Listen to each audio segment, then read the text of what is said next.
శుభోదయం.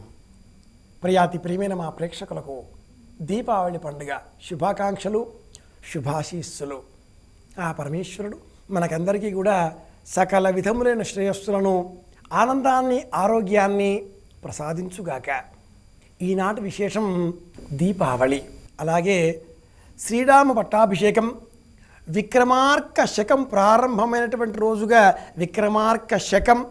బలిని శ్రీమన్నారాయణమూర్తి వామనావతారాన్ని ధరించి పాతాళానికి పంపివేసిన రోజు కేదారీశ్వర వ్రతం. అలాగే శ్రీ శ్రీ శ్రీ త్రిదండి శ్రీమన్నారాయణ రామానుజ చిన్నజీర స్వామీజీ వారి జన్మదినోత్సవం. ఇన్ని విశేషాంశాలతో కూడుకున్న రోజు ఈరోజు. చిన్నజీర స్వామీజీ వారి మంగళాశాసనాలు ఎప్పుడూ మనకు లభించుగాక అని వారికి వినమ్రంగా నమస్కార కోటి అందజేసుకుందాం. దీపావళి, దీపముల వరస. అలక్ష్మీ నిస్సరణం. లక్ష్మీదేవిని ధన లక్ష్మిగా పూజ చేస్తాం. వంటిల్లు, బావి వద్ద, వీధి వాకిట్లోనూ, ధాన్యం గదిలోనూ, అలాగే రావి చెట్టు వద్ద ఇలా 5 చోట్ల దీపాలను వెలిగించాలి. ఇది దీపావళి పండుగలో ఉండే ప్రయోజనం, పరమార్థం. వాకిలిలో దీపాలు వెలిగిస్తాం, రావి చెట్టు క్రింద దీపాన్ని వెలిగించాలి. దానికి అలక్ష్మి నిస్సరణం అని పేరు. లక్ష్మితో పాటు అలక్ష్మి కూడా జన్మించింది. ఈ అలక్ష్మి రావి చెట్టు క్రింద కూర్చున్నది. అలా కూర్చున్న ఆ లక్ష్మిని, ఆవిడని కూడా ఆనందపరిచే విధంగా, ఇంట్లో నుంచి బయటికి వెళ్ళి తల్లి అక్కడ కూర్చో దీపం ఉంది అని చెప్పే విధంగా దీపాన్ని ఏర్పాటు చేయాలి. ఇంట్లోనికి లక్ష్మి వస్తుంటే ఆనందం, ఇంట్లో ఉండే అలక్ష్మి బయటికి వెళుతుంటే ఆనందం. వెళ్ళే ఈ అలక్ష్మి ఎక్కడికి వెళ్ళాలి?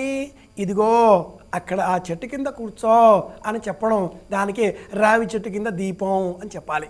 దీపావళి లక్ష్మీదేవిని అర్చిస్తున్నాం. బార్హస్పత్యమానాన్ని అనుసరించి గుజరాతీయులకు ఈరోజు కొత్త సంవత్సరం ప్రారంభం అవుతుంది. దానికే విక్రమార్క శకం అని చెప్పుకుంటాం.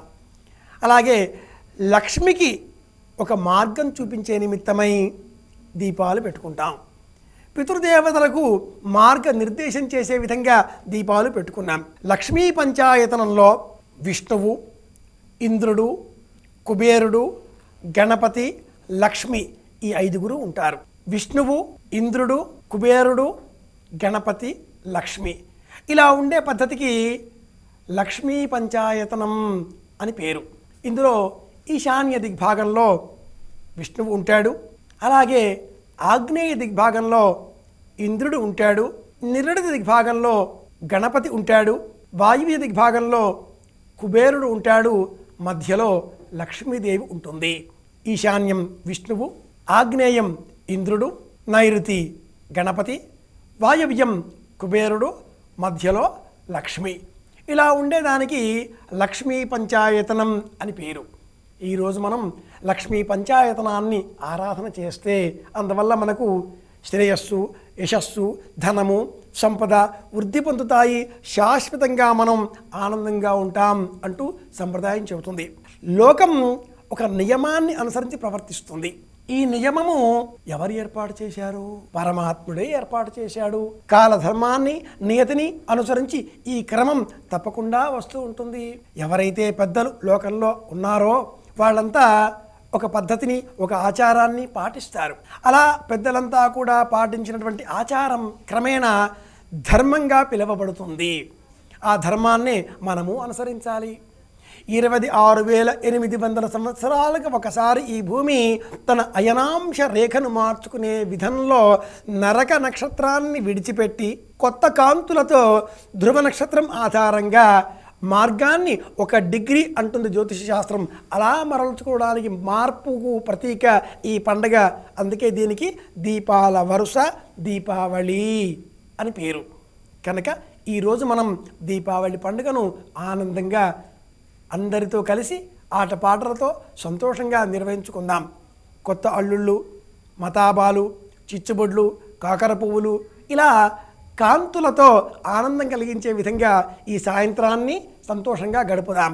పెద్ద పెద్ద ధ్వనులు సృష్టించేటటువంటి శబ్ద కాలుష్యానికి కారకమైన బాంబులు కాకుండా వెలుగు విరజిమ్మే మతాబాలతో, చిచ్చుబుడ్లతో, కాకర పువ్వులతో ఆనందాన్ని అందరితో పంచుకుందాం. ధ్వని కాలుష్యానికి కారణం కాకుండా పండగని ఆనందంగా గడుపుకుందాం. తైలే లక్ష్మీర్జలే గంగా అనే సూత్రాన్ని గుర్తుపెట్టుకుని దీపాల కాంతులతో మన ఆనందాన్ని అందరితో కూడా పంచుకుంటూ అందరికీ లక్ష్మీదేవి ఆనందాన్ని సంతోషాన్ని ఇవ్వాలి అని మరొక్క మారు ప్రియాతి ప్రేమైన మా ప్రేక్షకులకు దీపావళి పండుగ శుభాశీస్సులతో